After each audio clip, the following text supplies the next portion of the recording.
Hey, good Wednesday evening to you. How's everybody doing?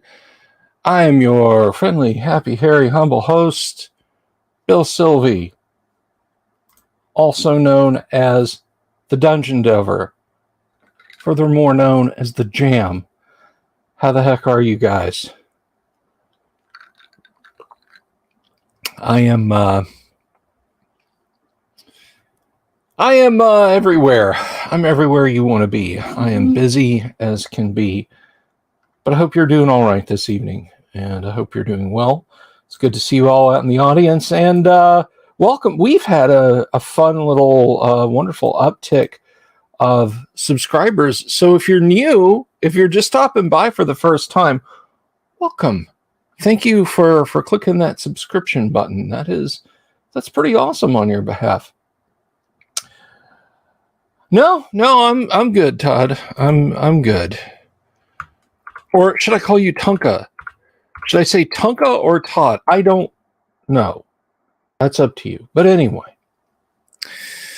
So in just a little bit, we'll be having co-host Kyle Schuant joining us tonight, as it is, of course, Wastrel Wednesday. And we're going to have some fun stuff to talk about. Yes, indeed.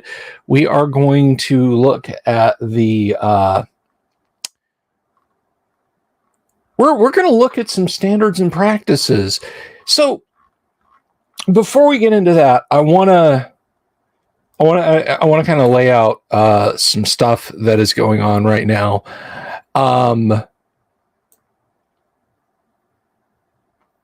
What do I call you, Bill, behind your back? A great audience member. In fact, I would call you a huge member, a giant member. You throb with enthusiasm. You're a giant throbbing member, Luther. Nah, I enjoy you guys. But anyway, so the coming weeks could be a little bit scattershot for me, and I hope they're not. I got some stuff going on the home front that I don't know when, day or night, they will require me to be not here. Now, if this were, a TV show, I'd say, well, you'll see reruns then. But on those particular nights, if I can't do a live stream, hopefully you'll watch other videos that I make. And hopefully you'll understand. We've just got a few things happening here on the home front that are kind of taking up some time, some personal stuff. So I hope you'll understand. You guys are usually pretty good about that. So I think you will. It concerns the missus's health. So I think the least we say about that, the best. However, this next hurdle we have to cross should be the end of this saga. That's the hope. That's the hope. But until then, until we kind of enter the critical launch window phase of what's going on, we'll still keep having fun. We're gonna have fun all the way along. And look, it's not a huge dire thing. It may just be something like it knocks me out for one broadcast and then I'm back, and I'll fill you guys in. But it may be two. It just depends. They say behind every man is a great woman, and whatever credence you want to give to that, I certainly don't dismiss it. So my hope is that I can get my great woman back healed up. So we'll see how things progress. But until then, in the meantime, we're here and we're going to have fun. So what I don't really want to give it away because we're waiting on Kyle, who I see he's entering the green room. We are not done with the S series, Luther, Mr. Read Ahead. We are not done with the S series at all. But after the S series, I actually had a request on YouTube. Hello, YouTube fans. I actually had someone on YouTube request that we do N1 Cult of the Reptile God. So that module I have feelings on. I have some interesting feelings about N1 Cult of the Reptile God. I don't know why I'm blessing you, sit you down, but we'll take a look at that. But in the meantime, I'm going to stop babbling because thank God my co-host is here to save me. So everybody, please welcome the smartest Australian Dungeons and Dragons player that I know, my co-host, the second most handsome guy on the Delver's Dungeon, Kyle Schuant, the Viking GM. How are you, brother? Hello, boys and girls. You keep starting early. You keep arriving late. It's that time zone difference, man. You're like just far enough away from the international date line so that it's an exact hour plus 6.5 minutes. That has to be what it is. You haven't had any like crazy daylight savings come in or anything like that, have you? I mean, we do that, but it's an hour. It's not going to affect me because this is half an hour, and so far as I know, the only difference there is the state of South Australia in Australia is half an hour behind the eastern states. Like, why did they bother?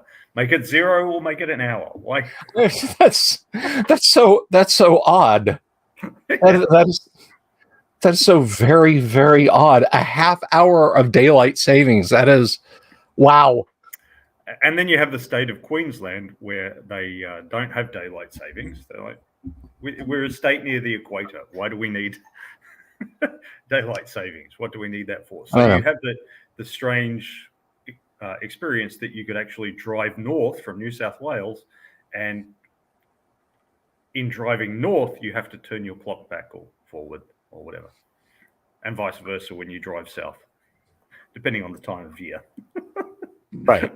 Bit bad for the border communities, I think. We'll see you at later in the afternoon.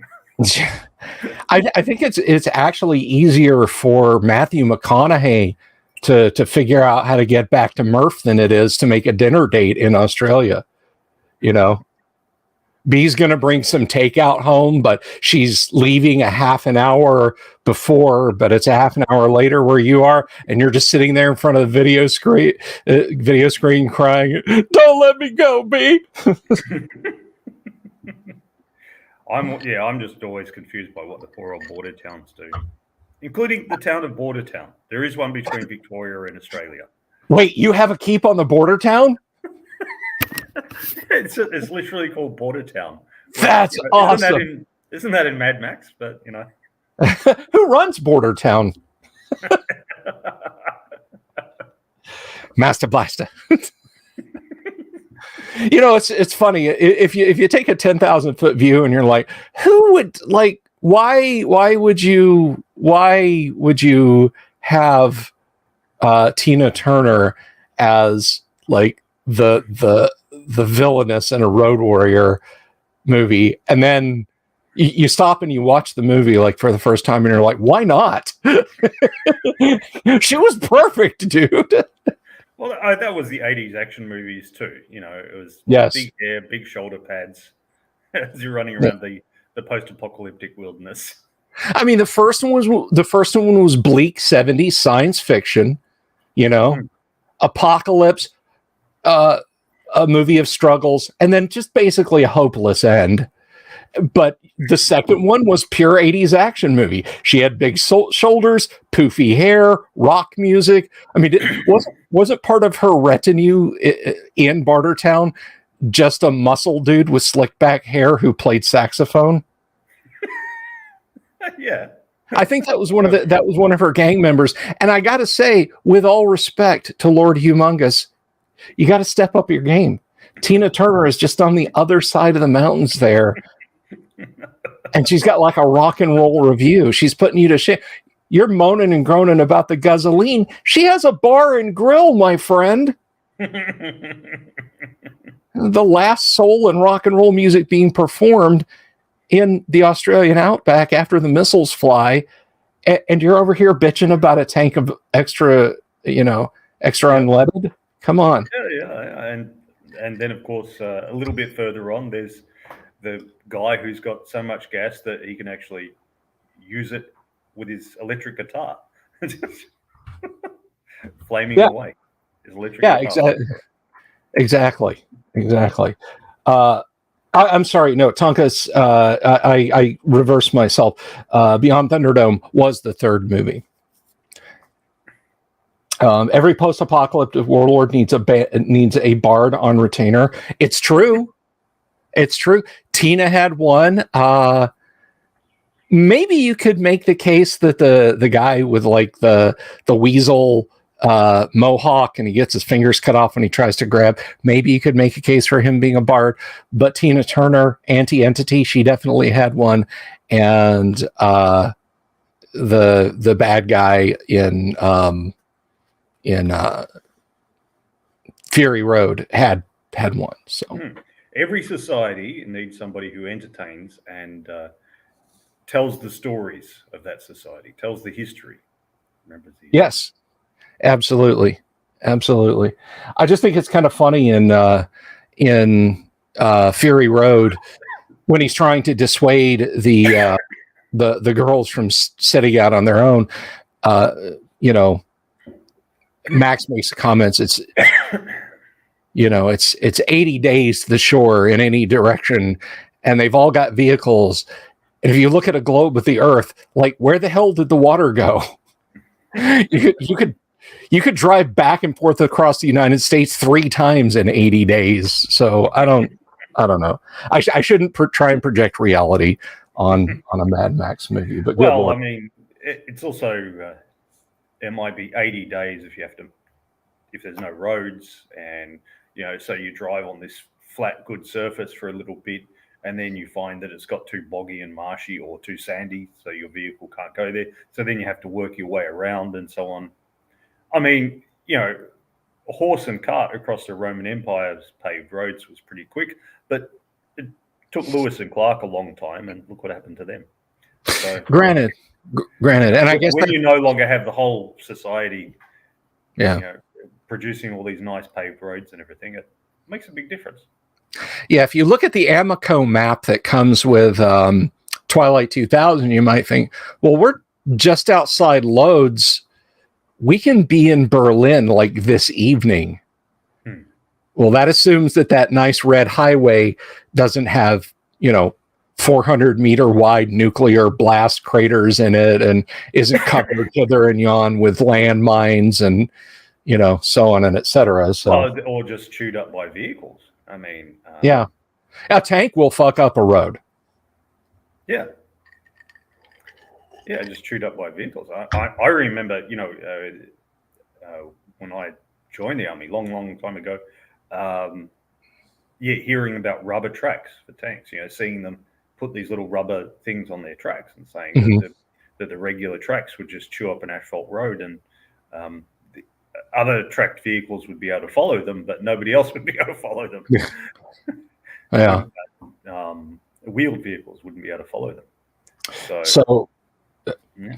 I was like that. There's a guy called Trent Tolenko who posts on Twitter about logistics and stuff, because that's what he did in the US Army, and he talks about the struggles that the Russians have had in Ukraine. Not so much about the struggles that the Ukrainians have had. He's pro-Ukrainian, but he talks about his area of study was the US in the Pacific in World War II. But he also knows a bit about the US and Europe in World War II. And he talks about how, like, there were entire teams of engineers whose only job was to brought in gravel to replace the broken up roads. And the roads wrecked by the winter and by all operations and vehicles driving around and so on. They pre-stockpiled thousands of tons of gravel so that like the vehicles would be going along wrecking the roads, and then the Army Corps of Engineers would be going along, half a kilometer behind them, fixing the roads. Yeah. So it takes quite a lot. So 80 days to the coast maybe isn't too insane. I mean, it's a movie, so we don't take it literally, but Sure, we don't take it literally. So Tonka Todd has a question. Have you seen your double in Rambo 2? After your comment on the Discord, I went looking for that guy, and I don't see the resemblance. No, I went looking for the actor. I mean, maybe when you see the clip, but I don't have a copy of Rambo 2, so I didn't go with it. My personal favorite is where he goes to Afghanistan and he helps the freedom fighters against the invaders. That's what I thought Last Blood might end up being. Films he goes back and he helps them again. Yeah, film that did not age well. .mp4. Yeah. Yeah. Wow. Michael commenting about Tampa. We have an intersection of Lewis and Clark and Lois and Clark. That's funny. But anyway, speaking of intersections, so we had a thing come up, and so a few days ago, Nutshell Gulag, who occasionally shows up in the chat, although she usually catches the show later, she puts it on. So hi, Nutshell, if you're listening or watching at a later time or lurking in the background, hello. She and I were discussing, and I forget that a lot of people who know me and know about classic Dungeons and Dragons and TSR history and such get it through the soda straw that is just knowing me. Like, they're not horrible nerds who go out and spend their time swimming on the internet just like a basking shark to take in all of this ephemera. So I was surprised when she asked me what Gary thought of the whole satanic panic stuff. And I mentioned this the other night that, he felt he got shafted by 60 Minutes when they came and they did the interview with him, but also the D&D never sold better than it did after that 60 Minutes interview sold. And that he told me right into these ears, right across the table from me, they had to buy the books if they wanted to burn them. So I mentioned to her that post Gary, TSR adopted a much more family-friendly approach, or at least tried to, because as I found out, like, I thought when Gary left and D&D began to soften into Dragonlance, and I'm sorry, 2E fans, okay? I'm sorry I say soften. You know what I'm talking about. That people just kind of said, oh, D&D, that's horrible. Wait, this band's Twisted Sister, what the hell is that? What even the hell is that? So we're going to attack that. And they just forgot about Dungeons and Dragons. But as I have found out from talking to people whose first taste of D&D was second edition through its long life, and even people who started with third edition, that no, the moral panic around D&D stuck around for a lot longer than Gary Gygax did. And TSR... Well, I think there's not just the fact of the moral panic, but the fact of the nature of corporate culture is that it holds on to it. They have this much burn, and then the pain of the burn lasts much, much longer than the actual application of the flame that got the burn in the first place. Yeah. So the whole panic in the media might have finished by 1988, for example, but they could still be worried about it in 1995. Exactly, and that is, TSR. We've talked to Jim Ward about basically the word coming down from on high. Lorraine Williams, the Bloom brothers, the investors groups. You're gonna, the titties, the pentagrams, the mentions of drug parlors and torture chambers and all that. That's got to go. And there was actually a standards and practices letter, email sent out back in the 90s from TSR that laid this down. So I showed that to Nutshell, and that's what we're going to kind of talk about tonight, because I was like, there may be a lot of you folks out there in the audience, even if you do if you've picked up what Kyle and I rather have talked about with TSR history and D&D history, you may never have heard this. So I thought it would be a lot of fun, because we've dissected game books and game scenarios and for all sorts of systems, if we took another TSR document and took a crack at it. So I'm gonna share that up on the screen here, so you guys can kind of read along as we go along, and share that. And here's where we start. Now, there's an email header up here. I don't think 24 years on there's any relevant information in the email header. But at the same time, I just want to say this. The people who wrote this were under corporate pressure to write this. Please don't. I don't want anybody hassling these folks, because the fellow who penned this for TSR, he actually was responsible for the company that got us the scans back when Wizards of the Coast started selling PDFs of classic D&D books. He helped get classic D&D back in the hands of people who wanted it but didn't want to pay ridiculous internet prices. So I'm not sicking the internet on him. So we're just going to start at the top here. This is fairly boilerplate, and I'll just blitz through this real quick. So starting at the top here, there's been a great deal of discussion as of late regarding TSR's policies and their perceived constriction of the flow of information. Now, at the time this was issued, TSR kind of rubbed the sleep out of one eye and looked out and saw, holy crap, there's people with computers that they connect to other computers, and they make D&D stuff on this computer and they give it to the people on that computer. We're going to shut that down. We're going to stop that. So that they went after FTP sites and bulletin board networks and stuff that were sharing D&D, homebrew D&D stuff, because piracy back then of books was very difficult. So here's TSR lashing out at the sharing of netbooks.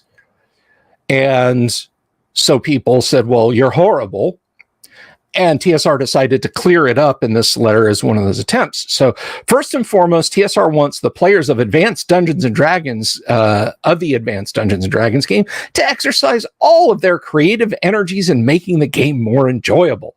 Sharing your ideas with fellow gamers is something we encourage.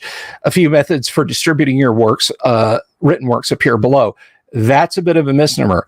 This is all the way they wanted you to share your works. So for payment, you could submit to Dragon or to Dungeon. And yes, those email addresses are probably very dead. tsrmags@aol.com or tsrmags@genie.geis.com. Or Dungeon Magazine or Polyhedron for distribution. Sometimes you just want to get something you've written distributed to everyone else. You can do this by uploading the file to an authorized TSR site.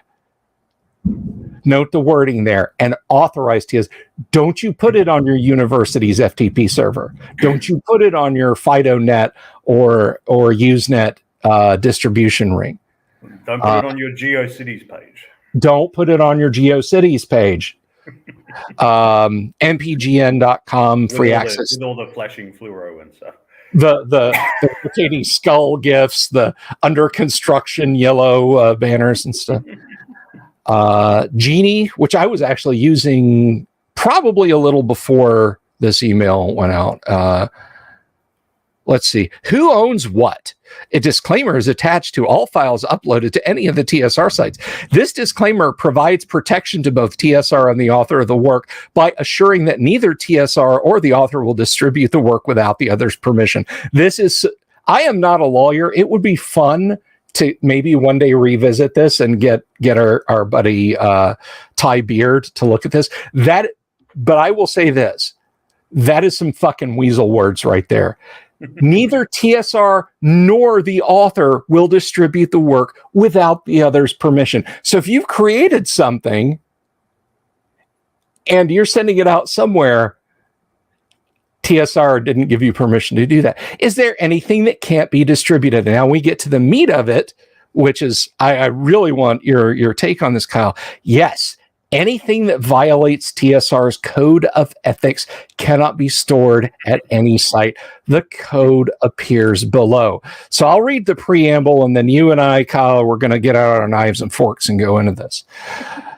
TSR Inc. is a publisher of books, games, and game-related products, recognizes the social responsibilities that a company such as TSR must assume.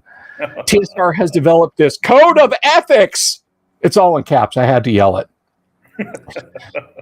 For use in maintaining good taste. That just leaves a bad taste in my mouth. While providing beneficial products within all of its publishing and licensing endeavors. My God, this is unctuous. In developing each of its products, TSR strives to achieve peak entertainment value by providing consumers with a tool for developing social interaction skills and problem-solving capabilities by fostering group cooperation and the desire to learn. Sounds like something from the Department of Education. It does. It really does. Every TSR product is designed to be enjoyed. To which I say, obviously, you guys never looked at your copy of the Forest Oracle. And is not intended to present a style of living for the players of TSR games. To this end, the company has pledged itself to conscientiously adhere to the following principles. And let's just tuck in. I'm gonna have a drink. My question is, what percentage of people read beyond that point? Few, if any. What percentage are just given up by now? Okay. So, Kyle, you want to tuck into number one? I've run my mouth a lot here. As I said, I just want to question what percentage of people would have read beyond this point. Some corporate attorneys, I guess. So here we go with the first one then. Good versus evil. Evil shall never be portrayed in an attractive light and shall be used only as a foe to illustrate a moral issue. As far as evil never being portrayed in an attractive light, I guess they got to look at the images of the Type 5 demon, the succubus, and the Erinyes in first edition. All products shall focus on the struggle of good versus injustice and evil, casting the protagonist as an agent of right. Archetypes, heroes, villains, etc., shall be used only to illustrate a moral issue. Satanic symbology, rituals, and phrases shall not appear in TSR products. But see, this is a bit difficult because you want to show evil, to show how evil it is, but you can't actually show anything evil happening. So how does that work? Because, okay, let's just grant and assume that pentagrams and images of the boobs of demons and all that sort of stuff is horrible and evil and wrong. Okay, let's just assume that and should not be allowed upon this earth. How then do you depict it? You know, this is something that, I mean, guys like Dungeon Minister would have an insight on. How do you talk about the evils of sin without mentioning the sin? How do you preach about that? And this is, of course, what makes an interesting sermon when you talk a lot about sin. People get really interested in that. You know, so how do you do it? How are you going to depict evil without depicting evil? It doesn't make any sense. Dungeon Minister, oh, my parishioners wish I would. Well, Dungeon Minister probably knows all the history, but a lot of people don't know the Spanish Inquisition actually burned more priests than it did witches. And this is because they burned them for heresy and for violating their duties as priests. In those days, so back in the 15th century and earlier, priests took confession from their parishioners, not in the confessional box, but with the parishioner kneeling before them. So the priest would be standing there while the young village girl confessed about her lewd thoughts. So sometimes it went places that, Yeah. it should not have gone. He was not performing his proper priestly duties. And that's why the Catholic Church brought in, or among other reasons, they brought in the confessional boxes to protect parishioners from the priests. So if you keep talking about evil and how evil it is, it will naturally be attractive to people, even without your trying to make it attractive. Yeah, I mean, when I was a kid, I wanted the Iron Maiden albums. I wanted the Black Sabbath albums. I wanted the classic Dungeons and Dragons games. I mean, and yeah, in part because my folks were freaked out about it. I wasn't. But of course, my parents also were A-okay with me, like watching Conan the Barbarian and reading Tolkien and other fantasy. I could never sort that out, even as an adult before my parents passed away. Like they could not explain it to me, like what their line of thinking was. And if you prohibit evil, people just even talking about evil, people will just become more curious about it, especially younger people, and they will tend to be the ones playing D&D or any other game. So, what's in the sealed section of the magazine?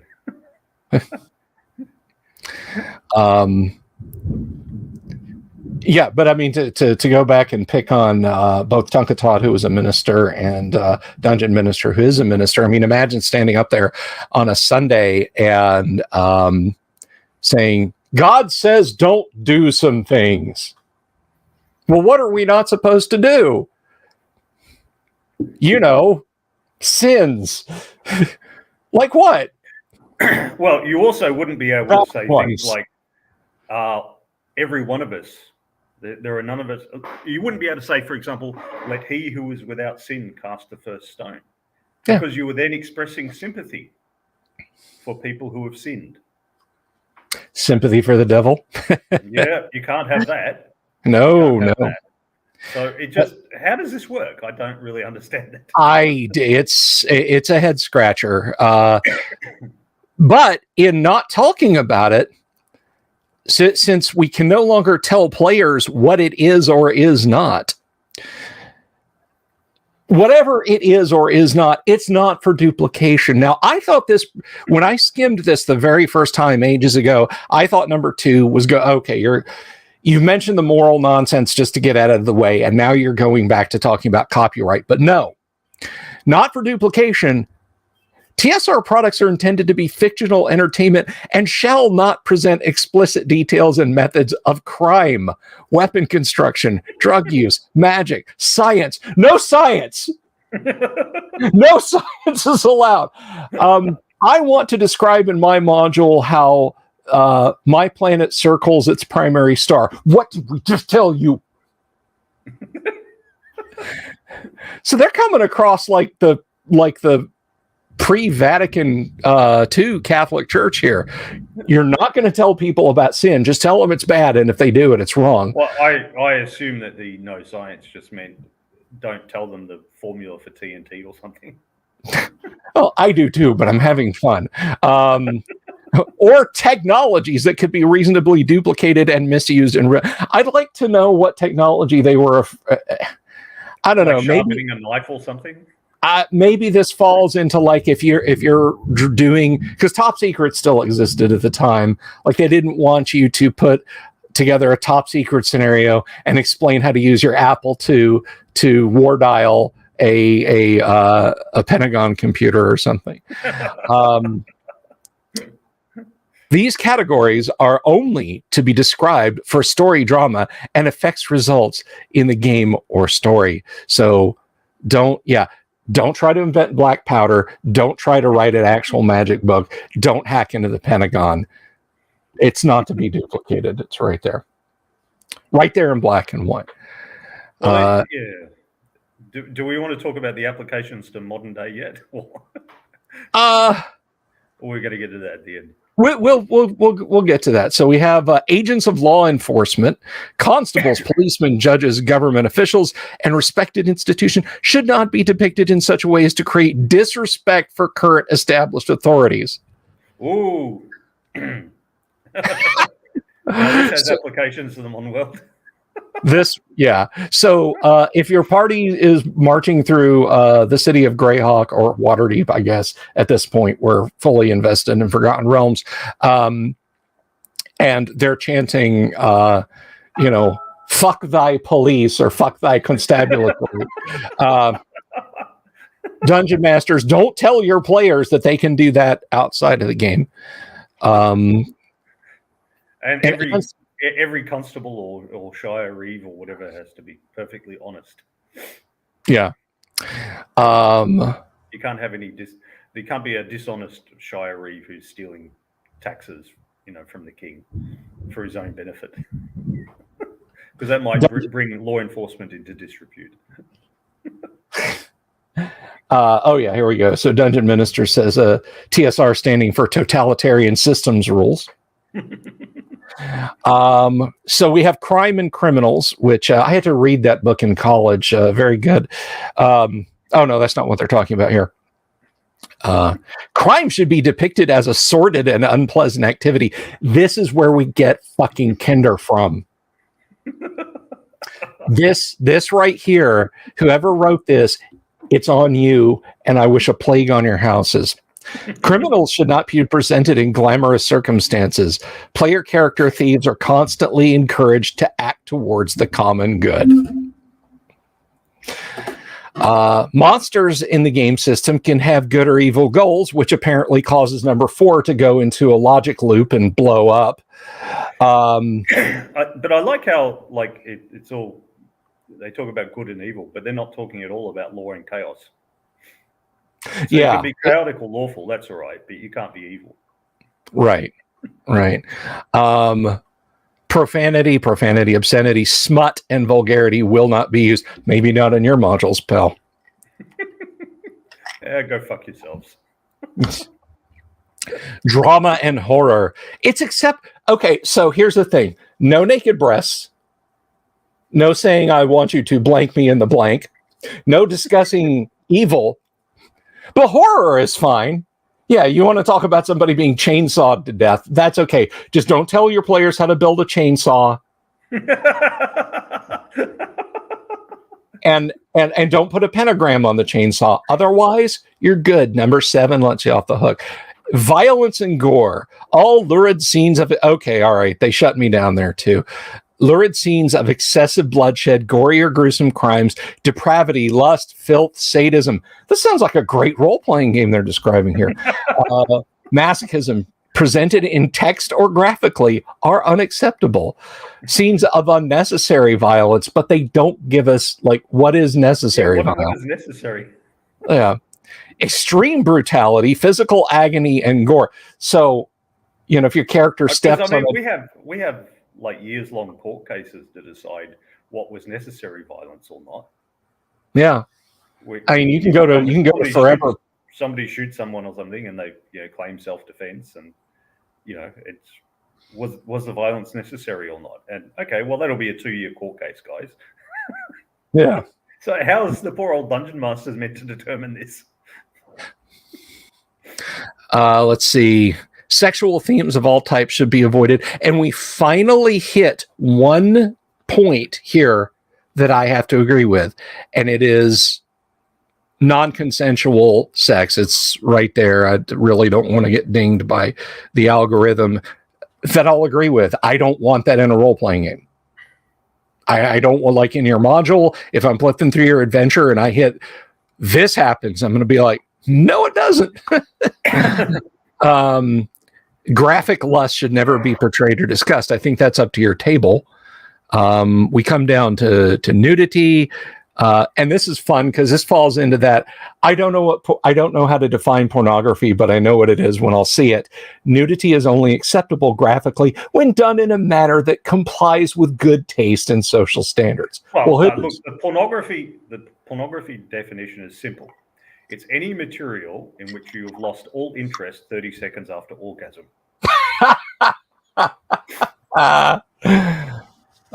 Graphic display of reproductive organs or any facsimiles will not be permitted. So you can't even draw a drawing of a guy holding up a drawing of a willy in new D&D circa 19 whenever this was. But isn't that dependent on the interests of the reader?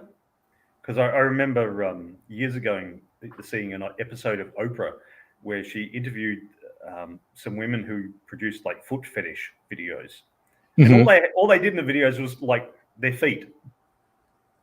There weren't nothing much else of them except their faces, and that was revealed. There weren't any toys or anything involved, any nudity. It was just their feet. But for people who were into that, that was pornographic. For normal, sane people, it was not. So does that mean you can't have feet? Because there might be that one person in 1,000 that's into that. Disparaging graphic or textual references to physical afflictions, handicaps, and deformities are unacceptable. Okay. We're not going to dwell on that. Matters of race. Humans and not other non-monster characters, races, and nationalities should not be depicted as inferior to other races, which I'm generally okay with. Slavery is not to be depicted in a favorable light. Now, this is one thing, this is pertinent to modern times, which we're going to come back to. Right here, it says, don't show slavery in a favorable light. And that's fine. In classic AD&D, one of the greatest sets of modules has you destroying slavers. When you go into the descent and into the depths and you're slaying drow and so on, you can free some slaves. They have enslaved people that you can get out of there. But they took it a step further with Wizards of the Coast, and they're just like, nope, you're not even going to mention it. It never happens. Okay. So when Sauron wants to take over all of Middle Earth, he wants to do what to the people? Wants to, I'm in charge now. I have to give them a minimum wage job with a very low minimum wage. As baristas. Religion and mythology. You all have to have a beard and the shaved side of the head as well. You'll have to have an undercut. Yes. The fate worse than death. And because Sauron has taken over in the afternoon, you will have no craft beers. Oh, that is chaotic evil.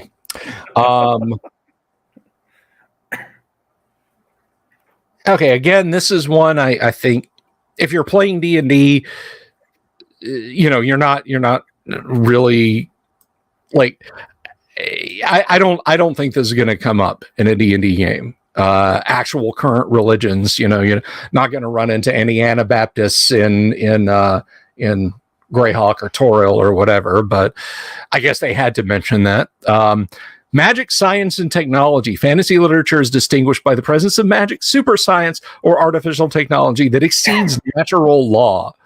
The devices are to be portrayed as fictional and used for dramatic effect. Don't you dare suggest that there's a computer capable of housing an artificial intelligence, or we will reject your module and not allow you to distribute it.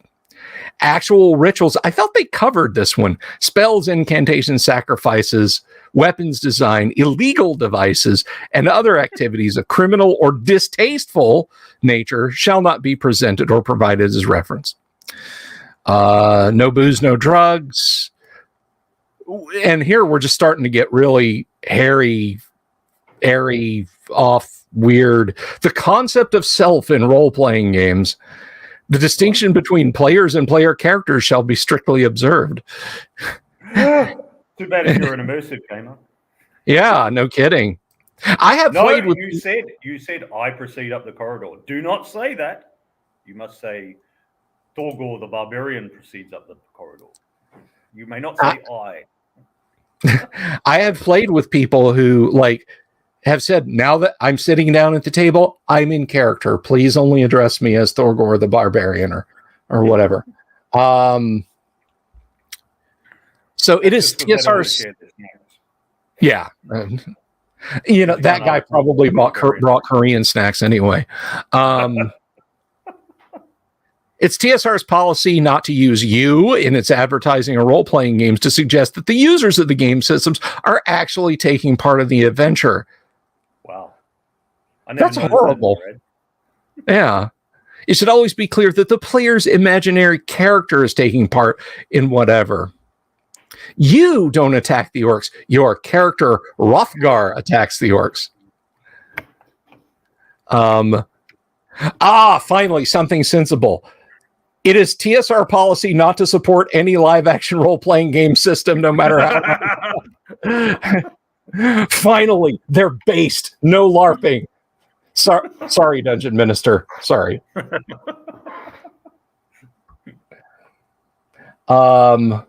Passerby asks, if I buy old TSR stuff from drive-thru, do the writers of those products get anything? No, they do not. There's no recompense except to Wizards of the Coast, who own it as an IP. Being as a writer, I have stuff out there, and look, this is not a complaint. I don't begrudge this. It's the way the system works. But I have stuff out there that is published. You can go buy it. You can buy copies from me, but I don't get paid for it. I was paid a bunch up front. Conversely, I have some stuff out there like Temple of the Sun over at Hellebard Games. I do get a little bit from. But all this stuff at TSR, no. All that is long ago paid for. Yeah, if you think that's bad, guys, wait till you get to hear about ghost writing. I've ghost written 2 fitness books and 1 role-playing game. Well, most of 1 role-playing game, and I don't get any credit for them. But that's ghost writing. One of the 3 is quite successful, and you get a single extra cent. But I got what I got. So, yeah. So finally, we come to plagiarism. If you steal something, that's a no-no. And any questions, and then the copyright stuff. So, Kyle, you may fire when ready, Gridley. Well, I think we can go back and take it point by point and point to the parallels with today. Okay. Do we want to just go back up to 1? Yeah, sure. Okay, go for it. So, look, I think I've said this sort of thing a few times before. I think it's not something about TSR or Wizards in particular, or it's just or government or corporation. It's just something in the nature of large organizations. As Jerry Pournell's iron law of bureaucracy was that in any large organization, there will be 2 types of people. There are people who are dedicated to the stated goals of the organization. And then there are people who are dedicated to the organization itself. He said that in any large bureaucratic organization, the second group of people would come to dominate and make the rules. He gives the example of NASA that when they were doing the moon project, that they brought in a general, and when they planned the invasion of Normandy, they didn't do a cost-benefit analysis. They didn't say, what's the minimum number of troops that we can put? We don't want it to be too expensive, this campaign. So what's the minimum number of troops we can land on Omaha Beach to be able to conquer the Germans? They said, what's the maximum number of bodies that we can cram onto the beach to physically overwhelm those Kraut bastards? And,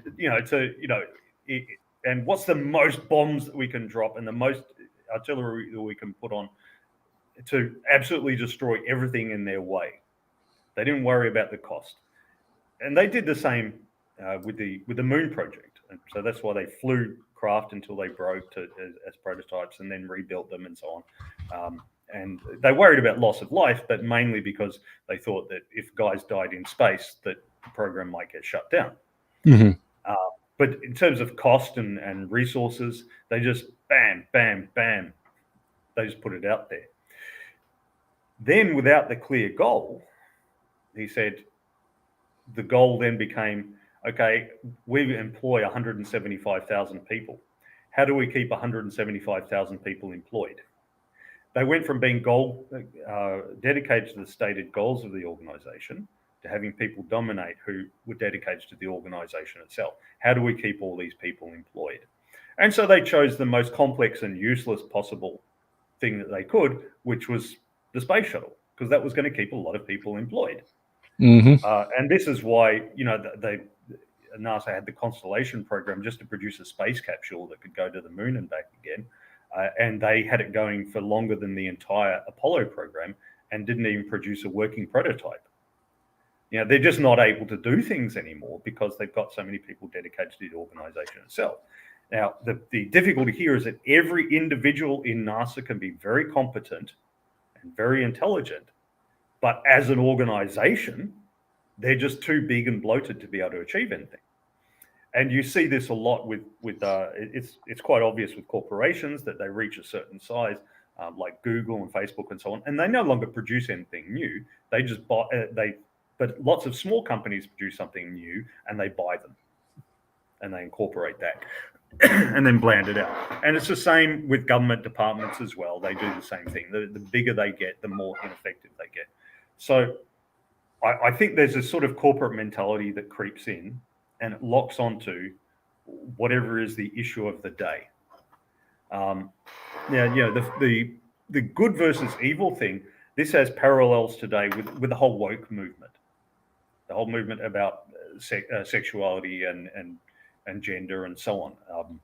There are certain things, I am sure that the Wizards guys, if you talked about depicting sexuality and trans and everything, trans could not be depicted as a negative thing. You couldn't have somebody who detransitioned or whatever in a role-playing game that gets published by Wizards of the Coast. You wouldn't be able to do that. That would be considered transphobic. You couldn't have a society in which homosexual behavior is knocked down. It's mistreated. I recently saw Margaret Atwood talking about The Handmaid's Tale, and she said she was answering accusations that she was homophobic because in The Handmaid's Tale, she had not depicted any gay or trans people. And she said, it's because it's a religious dictatorship. They all got killed. Yeah. So that's why they're not depicted. But in a modern role-playing game, I'm sure that Wizards today, if you try to do that sort of thing, they would be very upset by it. Because nowadays, the notion of good and evil is that. So the morals have changed. In the 1980s, they were all worried about Satan and so on. Now they're worried about racism and sexism, homophobia, and so on and so forth. What's missing here, in each case, is, to borrow a modern term, the agency of the people at the game table. There is a lack of respect for people at the game table to figure out for themselves what they're happy with. Because when we're at the game table, we're not necessarily presenting an example for the whole world to follow. We're not saying the whole world should do what we're doing. We're saying we're doing it because this makes us happy. Just like, the way you live with your particular family, your particular religion, your particular community, you are not saying that the entire world has to be that way. You're saying this is the way we are, this is what we enjoy, and you do that. And I think most people are sensible enough to figure this out for themselves. That, you're sitting around a game table and somebody makes an off-color joke or something like that, and somebody winces, and then that off-color joke doesn't get made again. Most people have got enough social skills that they figure that out. And if they don't have enough social skills, someone will talk to them afterwards. Like I've told the story before of how I ran a game session where they, or an adventure where they'd gone and they defeated a demon and everything, and there was still 45 minutes left of the session, and they went outside the temple where they'd rescued all these people and camped in the woods, and I went, there's 45 minutes to go. I'll roll up a random encounter, and this pack of wolves came and tore off somebody's leg, and it was very anticlimactic. And one of the players took me aside afterwards and said, let them be heroes for a little bit. So I had I hadn't done anything, in terms of like good versus evil or being racist or homophobic or whatever, but I had upset people in the group. And that's what really matters. Have you upset people in the group? And Right. yes, I had upset people in the group. So one of the players took me aside and talked to me afterwards and gave me good advice, which I followed to this day, and which works here in the gym too, by the way. If somebody's just got a personal record lift and goes, woohoo, I'm a champ, I don't then critique their lift and say, okay, next time shove your knees out a bit more when you come up from the squat or something. I don't do that. I let them be heroes for a little bit and let them feel like champs, because then they want to come back and do it again. It's the same thing. So I think it is up to the game group to decide what's socially acceptable. Yeah. I mean, I run the big game on Monday night. It's not a streamed games, folks, but my Monday night game, I have people from all over the political spectrum, and by and large, my Monday night group I consider to be,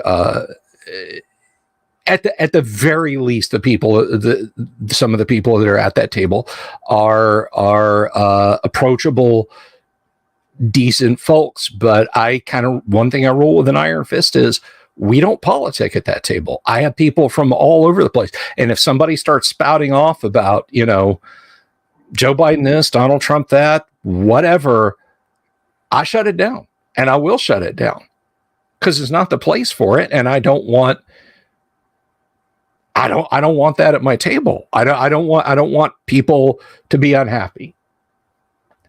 So that's that. It has obvious parallels with nowadays. I think it's just the nature of Western society that we always have a moral panic about something or other. Mm-hmm. It used to be Satanism, and now it's a moral panic about gender and sexuality and stuff. Yeah.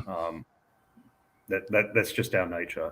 But as I said, in the end, it comes down to be decent to the people in your immediate social circle, and if your social circle is worth anything, they will tell you when you're not being decent.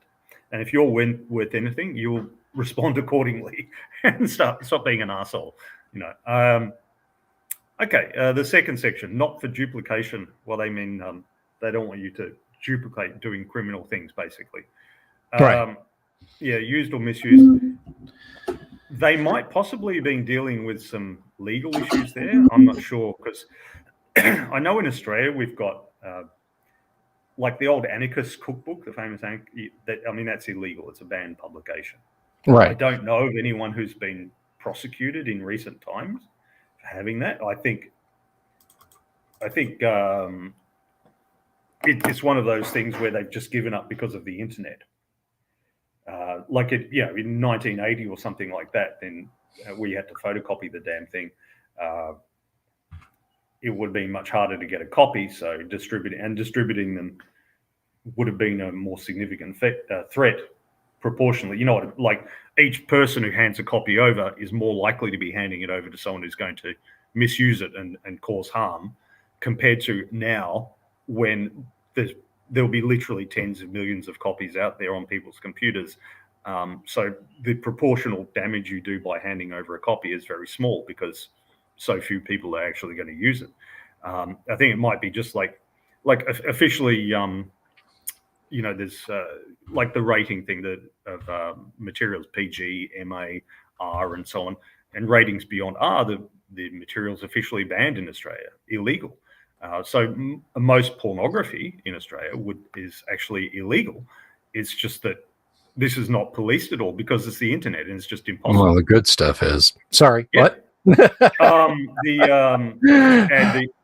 Pirate Bay, the piracy site, that's been shut down in Australia, but people just use a Pirate Bay proxy.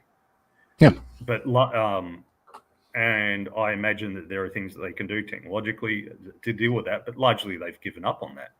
So there are many things which are nominally illegal, but which are done already. So I think it might have been the context of the time. They might have been looking at legal things. They were worried about somebody putting in, this is how you make black powder. And, if you wanted to make a nail bomb and really kill a lot of people at a train station, this is what you do.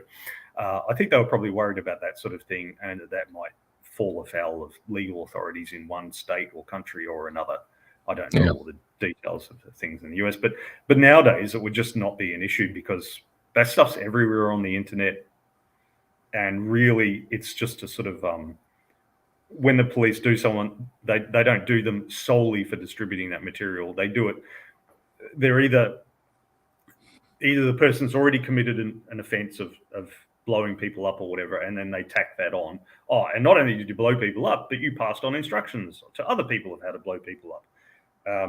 Or they think the person is just about to do it tomorrow, and then they go, oh, yes, we're charging you with possessing materials related to a terrorist act or something like that. So they might have been thinking of things like that. Right. I do want to big thank you, shout out to Doom Sword. Thank you very much for the super. Can we get a link to this? Yes, I will put a link up after this. Also, I hear that Jeff D is can't say that, just some random trivia. Yeah, love Jeff D's art.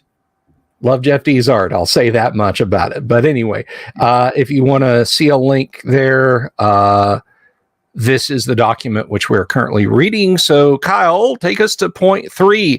Agents of law enforcement.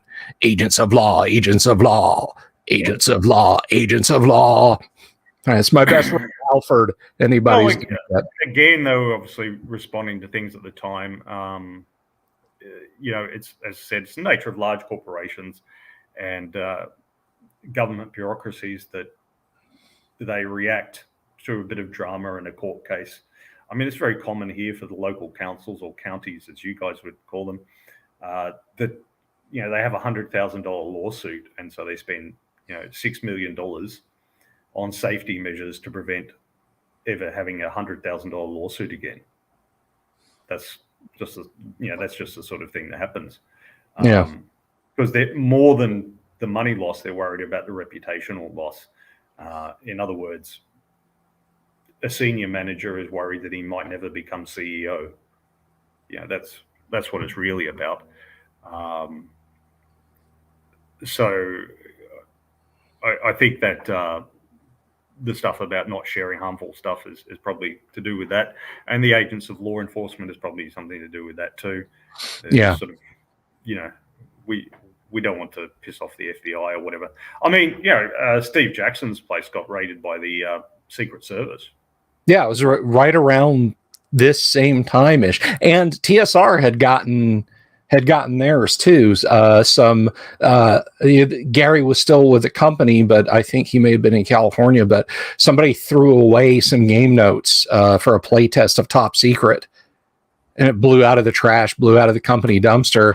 And somebody walking down the street of Lake Geneva found a very official with some like State Department typeface letterhead, and they're like, oh, what's this? And they look at it, and there's plans to unalive the leader of a real world foreign nation. that got the FBI a call. They sent over a couple of people from probably Chicago, maybe up from Milwaukee, and we're like, okay, what the hell is this? And spent the day on getting a guided tour through TSR's offices. Yeah, but I mean, if you can't depict, it's a stupid clause as well, because it's a classic trope of fiction that the people who should be doing good are in fact doing evil. There's the evil overlord, the king who turns to evil. I mean, look at Tolkien, the king with worm tongue. It's, what, have you got to exclude that plot? Yeah. Have you got to exclude, So it's a classic thing that the people who should be doing good, establishing law, are in fact agents for chaos, agents for evil, or they're being subverted or persuaded by them. 90% of the action movie plots out there wouldn't be possible. Because every action movie plot has somebody on the inside who's betrayed the team, So what, you can't have that? They're just excluding something. And crime and criminals, shouldn't be presented in a way, well, that, again, that's just stupid, and that eliminates a lot of great fiction out there. I mean, look at the movie Heat, Robert De Niro and Oh, Pacino. God, yes. You know, I mean, in the end, they get what's coming to them, but it is still depicting them in a sympathetic way.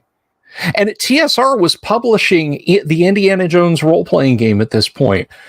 From a lot of people's perspectives, Indiana Jones was nothing more than a grave robber and a thief. Yeah. You know, this belongs in a museum. Oh, you mean a museum in Quito? No, I mean a museum in Boston. Yeah, because he wasn't doing that real archaeology thing where they, I mean, because like the Germans were doing proper archaeology when he went and he stole the Ark. They were going and they were extending, they had the tape measures out to measure everything. They were taking pictures of where everything was, recording it and that. And then he just goes and steals it. Yeah, he destroyed a statue getting out of the Well of Souls. I mean, how old was that? 5,000 years? That statue of Anubis he just smashed to flinders. But yeah, so remove the beam from your own eye, TSR.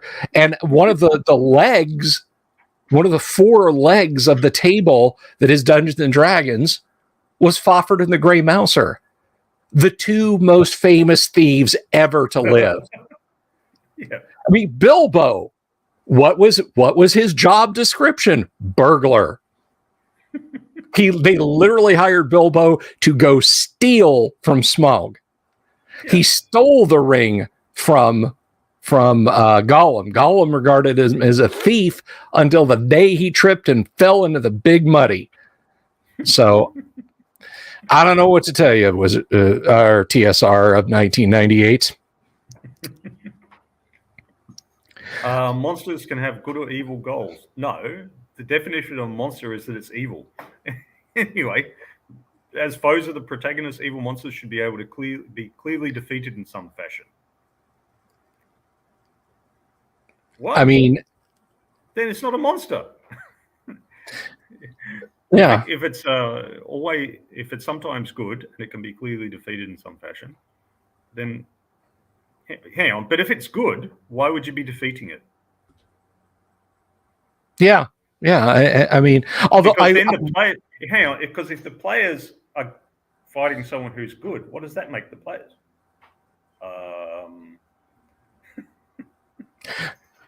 Are you suggesting that there's morally gray areas that could be explored with this game, Kyle?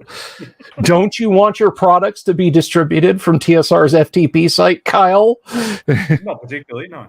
No, I don't either. And TSR recognizes the ability of an evil creature to change its ways and become beneficial, and does not exclude this possibility in the writing of this code.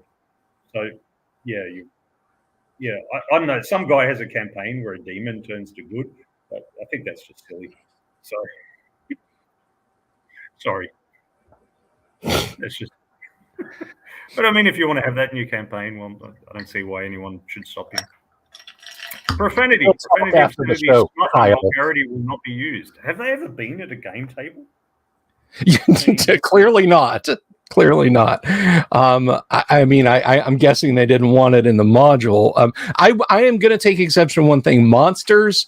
Gary flat out said a monster is just something. It broadly means a creature you encounter and you don't know what its intentions are. A monster can be a little beggar boy in the street, or it can be Sauron himself and everything in between. Until your party establishes what it's going to do, it's a monster. So anyway, moving on.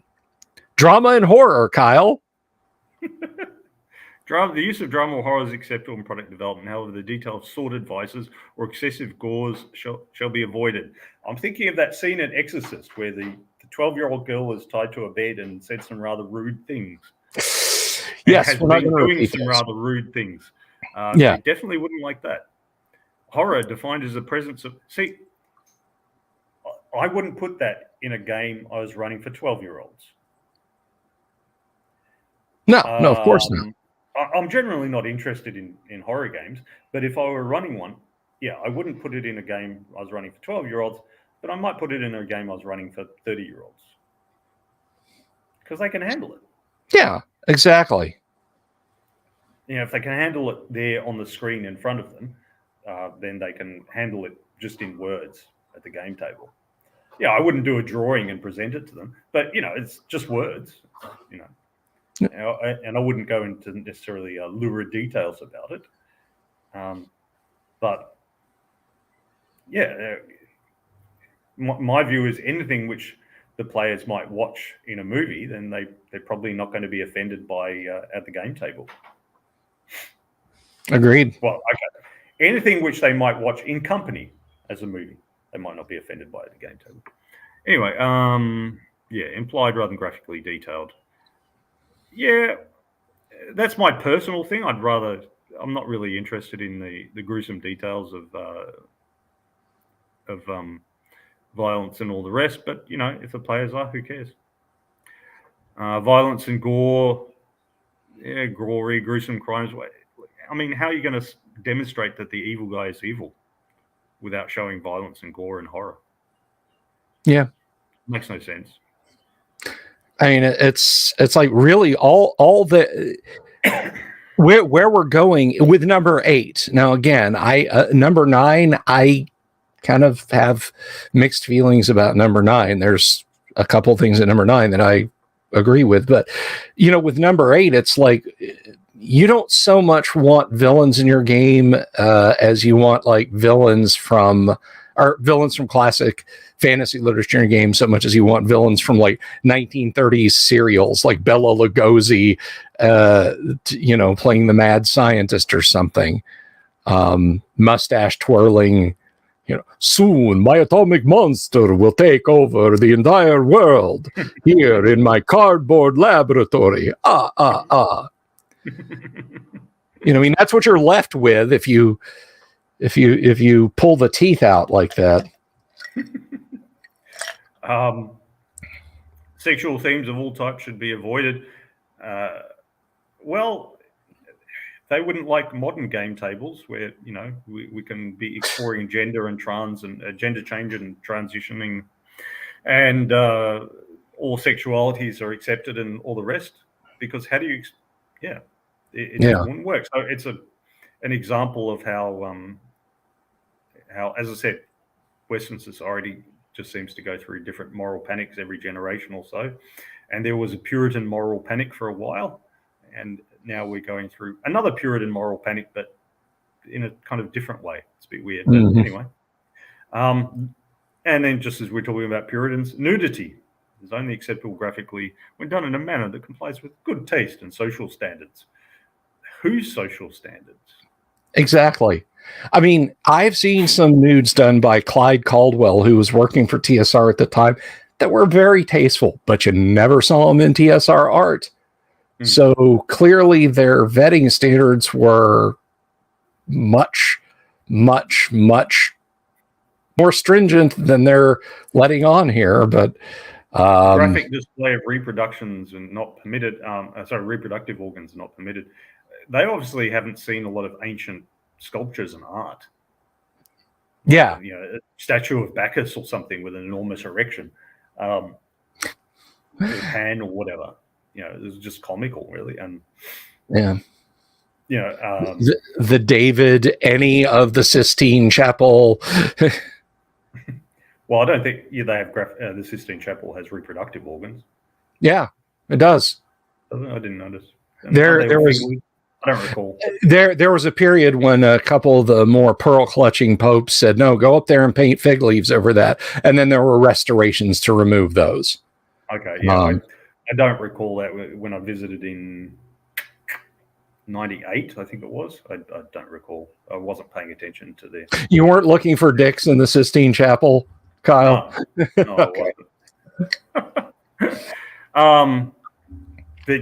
Yeah. Okay. Well, that applies to the production of your modules and stuff, but it doesn't really apply much to the game table. I suppose you can sit there drawing a nude picture of your character, but that would be a bit weird. Affliction: disparaging graphical or textual references to physical afflictions, handicaps, and deformities are unacceptable. Your character's not allowed to have a club foot, or what if they've been deafened by was it the Horn of Thunder or something like that? Yeah. Reference to actual afflictions or handicaps is acceptable only when portrayed or depicted in a manner that favorably educates the consumer on the affliction and in no way promotes disrespect. Yeah, look, I don't personally have too much of a trouble with that, mocking Nor do blind I. people, mocking blind people or retarded people or whatever. It's a bit distasteful and nasty. But again, if your game group wants to sit there and do that, but I mean, does that mean that, like, after you've cast blindness in the eyes of the orc and he stumbles over and falls into the 20-foot pit and falls on spikes, you're not allowed to laugh?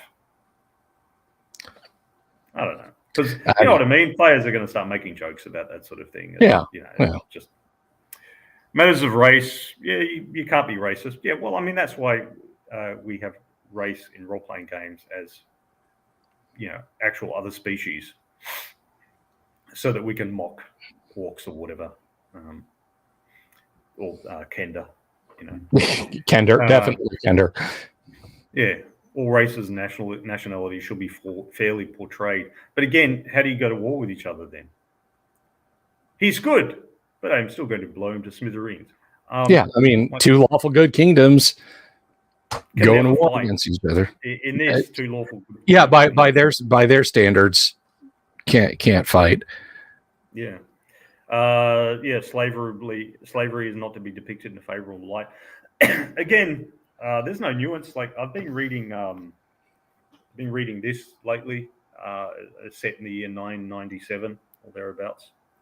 And it's the south of England. It talks about slavery, and it mentions slaves being two sources. One is war captives, and the other source as being people who just got so broke they sold themselves into slavery because they would at least be fed and clothed. And in the book, there's one woman who comes over from Normandy.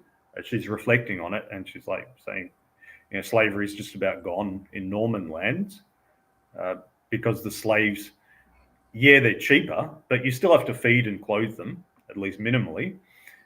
But they're not really motivated to do good work. So they're only slightly cheaper than a labourer would be. So it's just, and it's not really worth the trouble, because if if a slave runs away, then you have to go and find him. Whereas if a labourer runs away, you just hire another labourer. She says, in our view, it's not really worth the trouble. But the impression that the book gives, I don't know of particular studies on this, but the impression the book gives is that England at the time was poorer than Normandy. So a poorer land, the comparative advantage economically of having a slave is more important in a poorer land. And as well, you're more likely to get people selling themselves into slavery. So there you go. There's a more nuanced view. Okay, I'm a slave now, but at least I'm eating. It's better than being dead. Right. But it certainly depicts at least one slave owner as being a brutal murderer and a rapist and stuff. So it's not depicting him favorably, but there are other slave owners who just gets passed over, and they're not too bad. Yeah, I mean, I'm more or less okay with 13 because the only big portrayal we get of slavery in AD&D again are the slavers modules, and you're there to wipe them out. Yeah. So yeah, I mean, 13, that one gets a pass from me. Yeah, actual current religions are not to be depicted, ridiculed, or attacked in any way that promotes disrespect. So you can't be like against the cult of the Scientologists or something.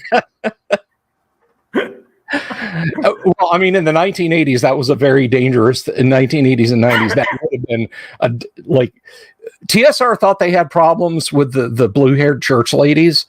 Yeah, if they had let somebody publish a module where the Scientologists were the bad guys, their troubles never would have ended.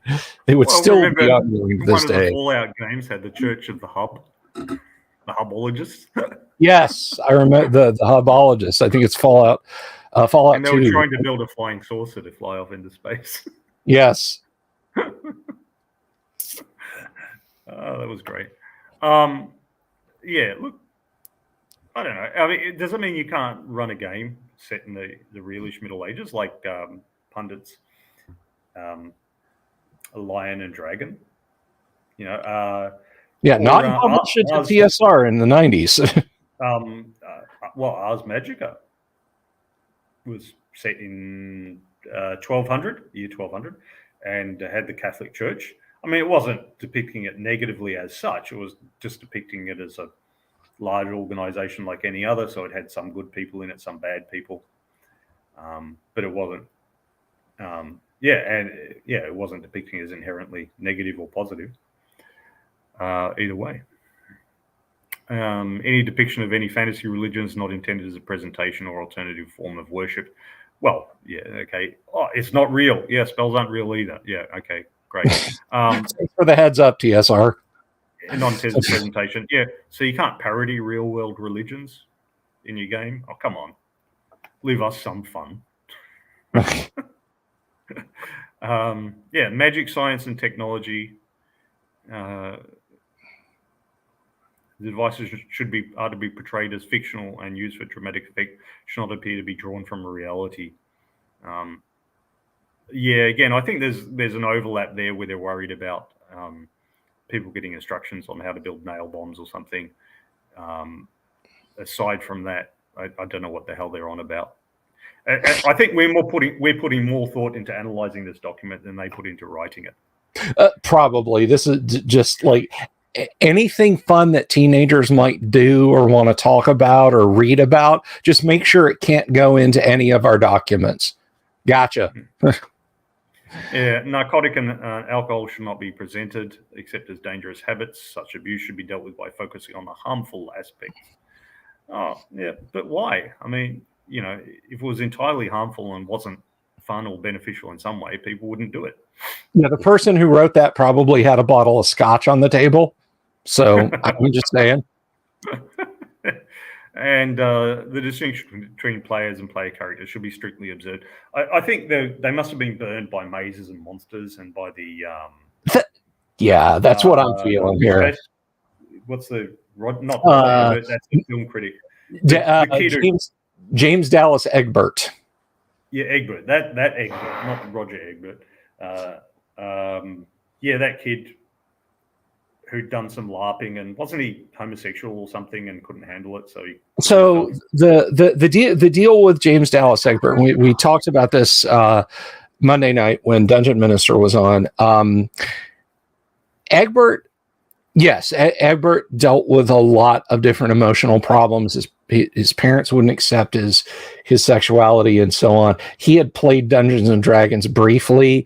The whole thing, like that, the Rona Jaffe, who created Mazes and Monsters, they gave her like a stack of slander sheets that sensationalized the whole thing, the police reports and all that. And she herself said, I never looked at a Dungeons and Dragons book. I had no idea what it was about. When she was talking about it later in life, that she literally just went to a hotel room and wrote the thing on spec over the course of a weekend or something. But Mazes and Monsters was based loosely on that case, and the whole thing with, he freaked out and thought D&D was real. Yeah, none of that happened. Yeah. Or maybe these guys had read the Jack Chick tracts. Oh yeah, Dark Dungeons. Yeah, Dark Dungeons. Yeah, no, Blackleaf. My character died, so I'm going to go commit suicide. And you're not worthy to cast the real spells like the rest of us. Maybe they thought that people like schizophrenics would play and confuse the character with the reality, and they confused having a character with having dissociative identity disorder and having a second or multiple personalities or whatever. It's like, again, it's just classic corporation or government's been burned by something several years ago, and that's still a sensitive spot for them. That's what it reads to me like. And it's all complete bullshit, of course. Yeah, absolutely. Yeah. Live action role playing. I don't know what they had against LARPing. I mean, LARPing's stupid, but I mean, what do they have against it? I think it probably ties in with that. I would say the two are probably just like that. Don't go down in the sewers with conduit wrapped in electrical tape. Yeah. Worried about people drowning in the sewers, or if you're physically portraying your character, then you might be more likely to get a confused sense of self or something. I mean, did they not like did they get kicked out of the Society for Creative Anachronism? I mean, historical presentations. They don't want any reproductions of history. They don't want historical games. They just want fantasy games. Yeah. Good for you. Other people like historical games. And, when is it? How much of real history do you have to have in there before it counts as real history? I mean, if you kick off a game set in ancient Greece with the idea of your party teams up with Hercules, and you want to publish that module? And what's funny about 19 is TSR actually, towards the end of TSR's existence, started publishing historical settings. There was at least a couple of historical settings, not just like, well, this society is kind of like ancient Rome, but I could be wrong. Maybe somebody in the audience, if you want to chime in, but I believe TSR did publish, didn't they have a Vikings book? And we can argue the merits of what a real Viking was till we're blue in the mouth, but it's not a bullet-shaped helmet with horns on the side. We know that much. And then they say don't plagiarize. Well, whatever. Yeah, and then so this was copyright 1995. So this is just a shade under 30 years ago that they put this document together. And what we see here. Well, Corion says he's going to cast a mind control spell on his father to buy more D&D books. I like that. I like that a lot. I'm going to try that on the wife. I should buy more miniatures in paint. You should buy more miniatures in paint. Woohoo! It's not going to happen. Not by definition, if she married you, you must have successfully cast a charm person spell. Exactly. And she fails her saving throw, her monthly saving throw every time. But I think what we get out of this, looking at this, setting aside issues of moral panic and so on, I think what we get out of this is that TSR, it was very, very interested back in the day of completely bleaching out Dungeons and Dragons. It's just bland shit. It's bland shit. It reads like a modern corporation or university or something, like their social media policy. Yeah. A universe. This is definitely a university's social media policy right here. I think you're absolutely spot on. And the one thing that I would point out, I mean, there's a lot of these themes that are touched on. Yeah, I wouldn't want to see them in a published module either.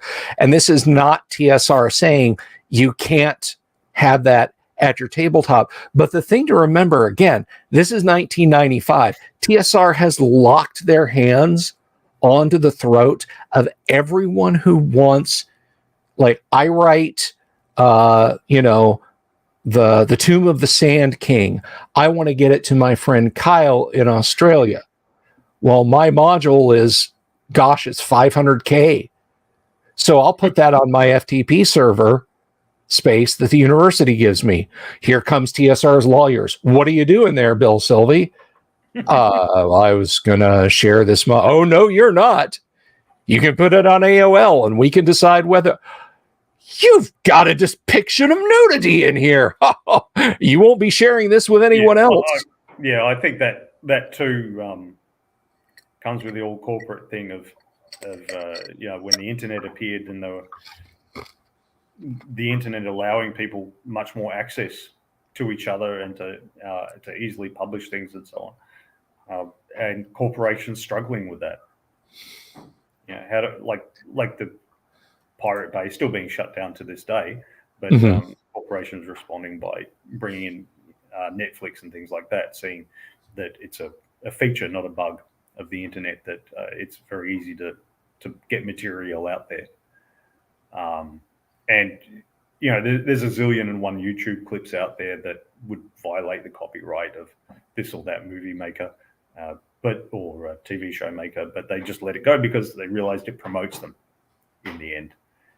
And so we're seeing here the early days of the internet where they were just struggling with, okay, we want it to promote us, but at the same time, it might give us some bad rep because of some of the material presented. So how do we deal with that? Okay, well, you know, let's produce a document.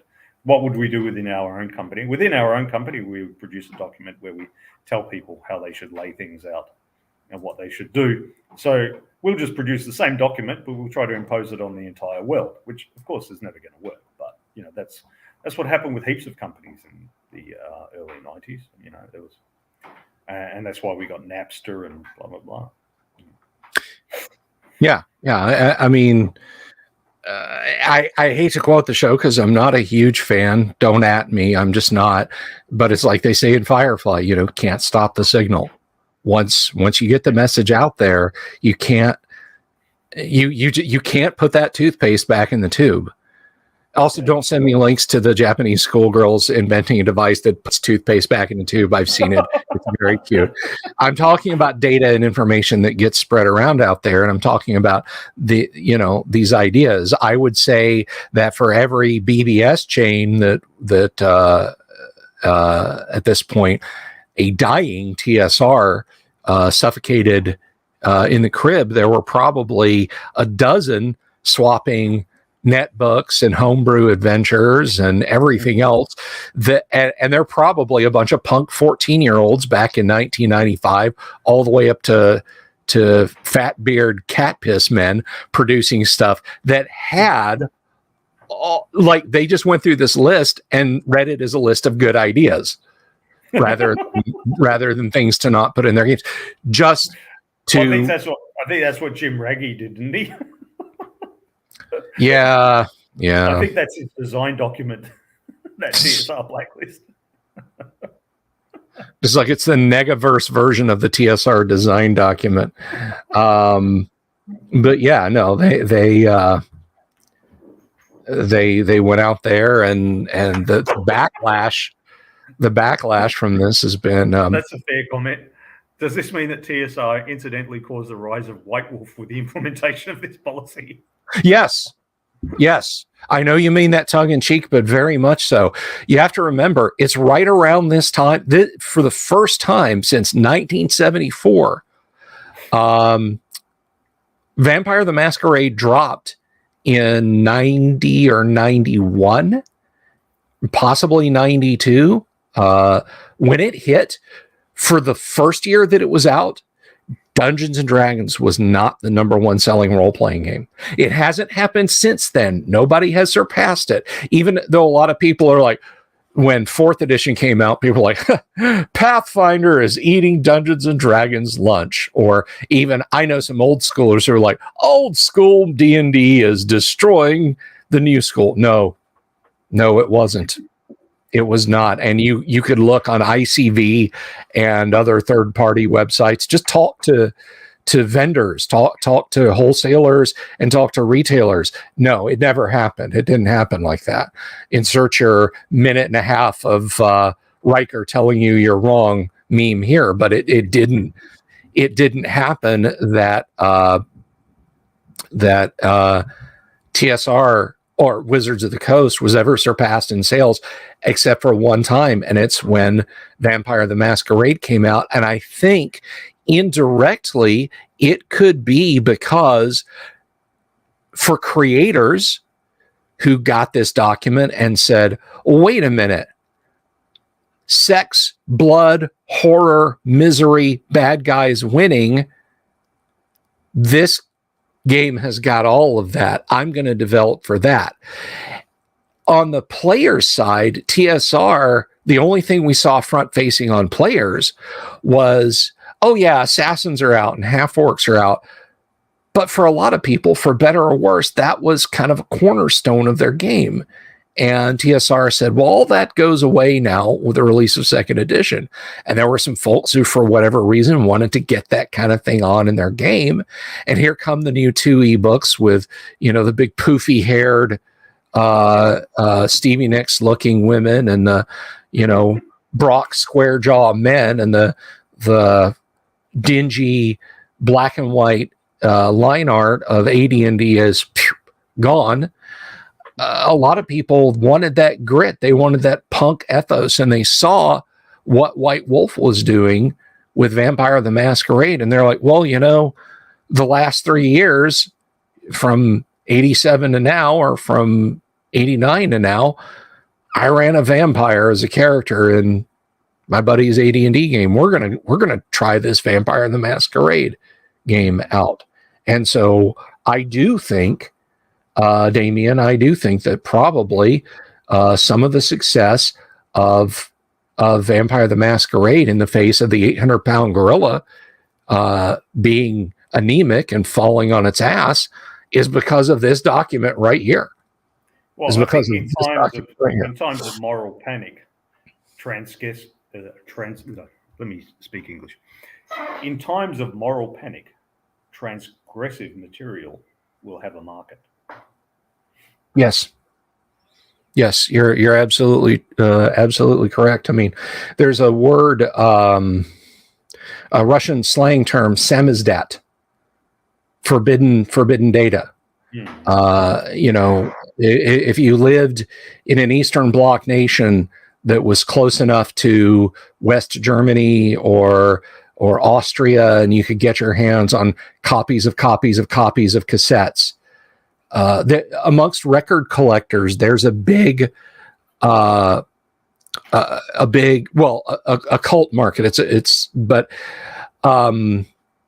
Of records pressed in the USSR, pirate records made in the USSR, and they are pressed on sheets of vinyl cut out of X-rays discarded by hospitals. So you get a chest X-ray, and it's big enough that you could press a record onto it. And it's every genre of music. It's like, hey, I've got a copy of Led Zeppelin 1, and it's, somebody's rib cage. And I think in times like that, you have things like that created. And we certainly see parallels with that today. Even if some of the transgressive people are removed from certain social media, they do find another place to be where they can get an audience. Yeah. Because there's demand. There's demand for it.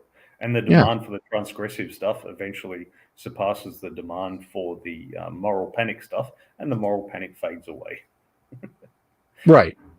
And passerby, to answer your question, I didn't want to leave you hanging there. I believe it was the year's sales, just because it was so novel. The idea of a game that is specifically geared towards, the baddest of bad guys, right? Vampires. You have to kill to live. It's not like, well, the people in that apartment are between me and some gold, but I can take gold from elsewhere, or I can sneak in at night when they're asleep and take the gold. No, the people in that apartment are going to keep me alive. I'm starving to death. I have to go in and kill all of them. Mom, dad, the kids, everybody's got to die so I can live for another month or whatever. That is a hell of a twist, for players whose outlet has been, being Bilbo, Frodo, Sam, and Merry, or King Arthur and his knights, or even Fafhrd and Grey Mouser. But I think it was just about a year or thereabouts, maybe a couple of years. TSR kind of got back on their feet. But understand, by 93, I think 93, 94, as many big successes as TSR was having, and they were. See, a lot of people think TSR in the 90s was a moribund company that just everybody was passing them. They were broken down in the caution lane, and they're just getting blown by. TSR still had huge sales. They were just screwing things up in every possible way. So it's like, we sold $50 million worth of product. We've got $61 million worth of debt. So next quarter, we better sell at least $10 million more, and then we'll start turning a profit on this year. The rot inside was quickly eating its way towards the healthy stuff on the outside, like a big bald cypress. If you know anything about trees, a bald cypress is dead on the inside. That's why it's hollow. You can go in, it's almost like a cave. But like the last 6 inches of it are healthy living tree. Well, they were dying from the inside faster than they were growing on the outside. So by 98, like about 99% of venture capital startups. Yeah. I can think of 2 instances. Wizards of the Coast debuted Magic the Gathering. And remember, Magic the Gathering was invented. So Wizards of the Coast, because they didn't have crowdfunding back then, you had to create something if you wanted to make money to make something else. So Wizards of the Coast had a marginally popular board game, moderately popular board game, rather, called Robo Rally. And they wanted to create more expansion sets and do another printing of Robo Rally because they'd sold out. And they needed a get money quick scheme. So one guy came up with an idea for Magic the Gathering. Magic the Gathering was created so Wizards of the Coast could afford to print Robo Rally again a second time, because that was their moneymaker. Magic was just going to be this one-off thing. And of course, I don't really need to say anything else about the success of Magic, because this tiny little company turned around and ended up buying TSR. But when Magic first dropped, Jim Ward went to Lorraine Williams and showed her and was talking about the buzz it was starting to get. And he said, we need to buy these guys. And Lorraine Williams said, that's ridiculous. We're a role-playing game and fantasy book company. There's a lot of people like that. There's a long-time local game store here in Melbourne. It's a good gaming friend, John. Like every few years, he'd go back and work for them, and he said, they're lovely guys, but the owner's just clueless. And I saw that one time when there was some product, I can't remember. It was like there was a squishy ball or something stupid like that. There was some product on that, and he's obviously a distant, uninvolved owner, which is probably why the place is just moderately successful, never very successful, and never a dismal failure. It just sort of trundles along on the semi-competence of its staff. And he comes along and he says, "What's this?" And the clerk tells him what it is, and he goes, "But is it a puzzle or game? We sell puzzles and games. Is it a puzzle or game?" And the guy said, "Well, no, it's not a puzzle or game." And he said, "Well, then we shouldn't be. Why are you getting more of these?" He says, "Well, we buy them for $2 and sell them for $12, and we've sold 3 today so far." And it was 9:30 in the morning. And he said, "Oh," and then he just turned around and walked away. So the more intelligent owners will just it's making me money, so I'll leave it alone. But yeah, but I mean, more intelligent. Yeah, you as you say, more intelligent. But after Magic came out, card games were hot. So TSR created their own Magic the Gathering like game called Spellfire. Well, Spellfire was moderately successful. People were like, "Hey, the company that makes my D&D is making a card game too. Let's give it a try." It made a good splash. It was pretty successful, and a smartly operated TSR would have taken the gravitic assist off of that and created something big. But instead, they just said, "Oh, people kind of like it. Print 50 million sets." And comic book store owners were like, they were told, "Well, you have to buy 50 cases." Wait, you mean 50 cases like the little pet? No, 50 cases of Spellfire. They're like, "Fuck that. This Wizards of the Coast company, I have to buy 10 cases, little boxes of those." And TSR turned around and did the same thing with a collectible dice game called Dragon Dice. which by all accounts was a very fun little game. It was a collectible dice game. TSR bought the company that made it and produced a metric ton of the things, probably more than a metric ton, and then turned around and told store owners, okay, you have to buy 50 cases of these. And they're like, get screwed. And they ended up basically drowning in their own phlegm, as it were. Lorraine Williams, the original Kathleen Kennedy, or did Lorraine Williams have an autobiography that influenced? I don't know, passerby. That's probably not too far off the mark there. Lorraine Williams is Kathleen Kennedy.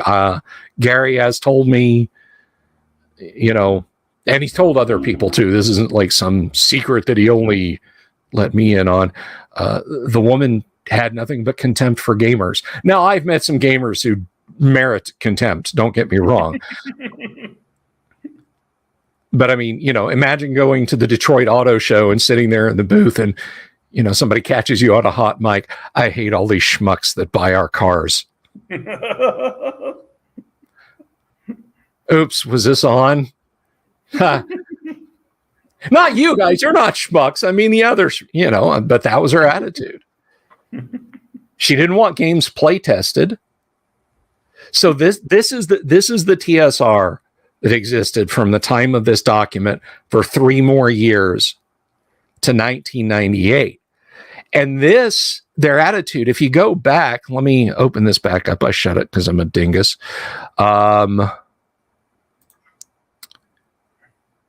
If you go back to, there we go. All the way up here. This is the interesting. This is what I'd love to get Ty's eye on.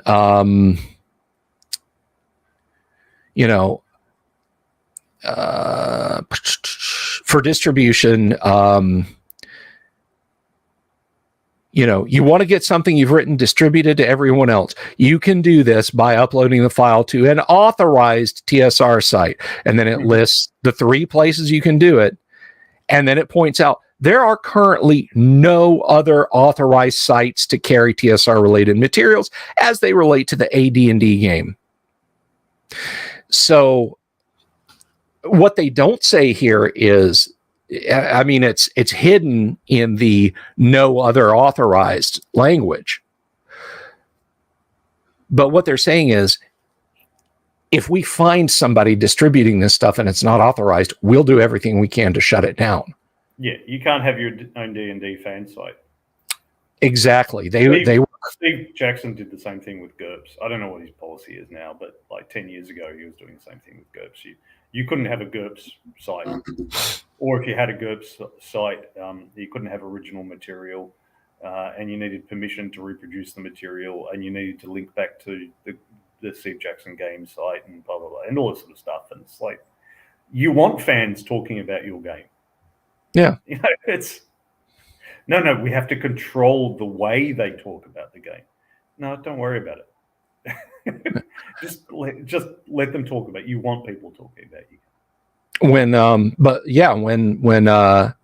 Wizards of the Coast came back, I mean, there were people like legitimately afraid to start circulating their own stuff. A lot of people, even after the open gaming license, were like, I don't know, man. The last time we did this, we got like, our ISP shut us down. And I mean, for many years, in 2000, when I first started publishing my own D&D modules, which as far as look and feel that everybody does now, I was the guy doing that first.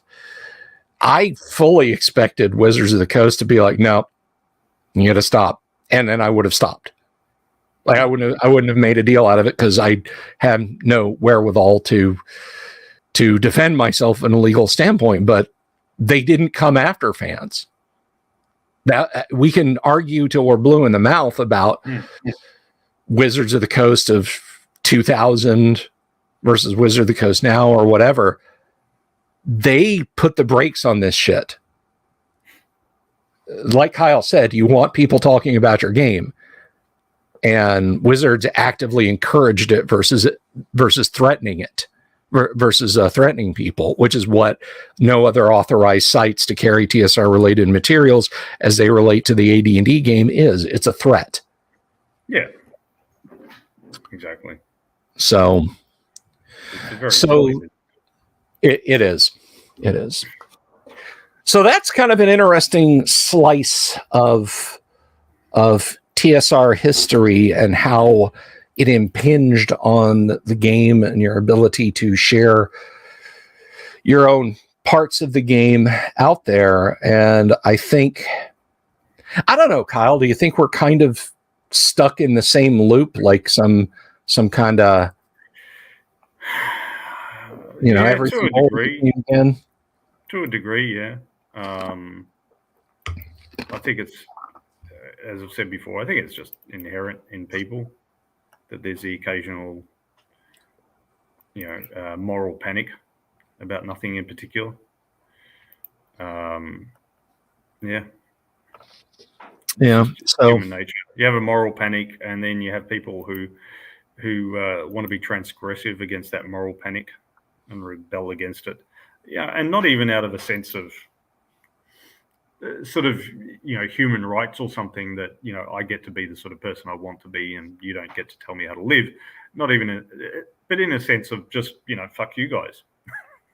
Yeah, it's transgressive, therefore I like it, and it kind of, we all still got a bit of adolescence in ourselves.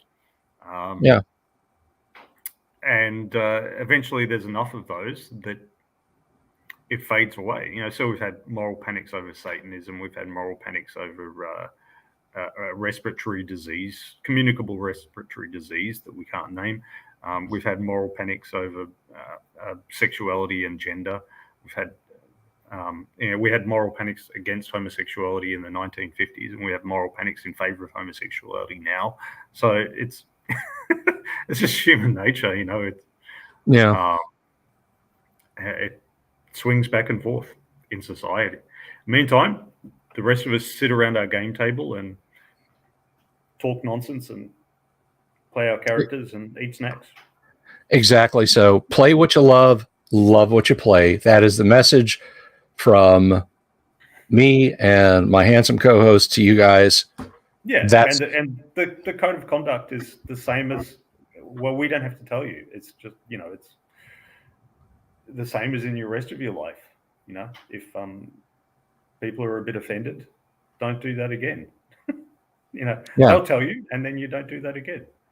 But most of you, if you're playing with a regular group for some time, you'll know them, and you'll know what's kosher and what's not for that group. And you'll adjust accordingly. And occasionally you'll offend one another. Well, that's part of being a human being. If you're in a crowd, you will get jostled. That's, you won't die. That's all right. You'll be okay. Right on. Well, speaking of getting around a table, Kyle. Yes. Can we play some Traveler? Not right now, obviously, but yes.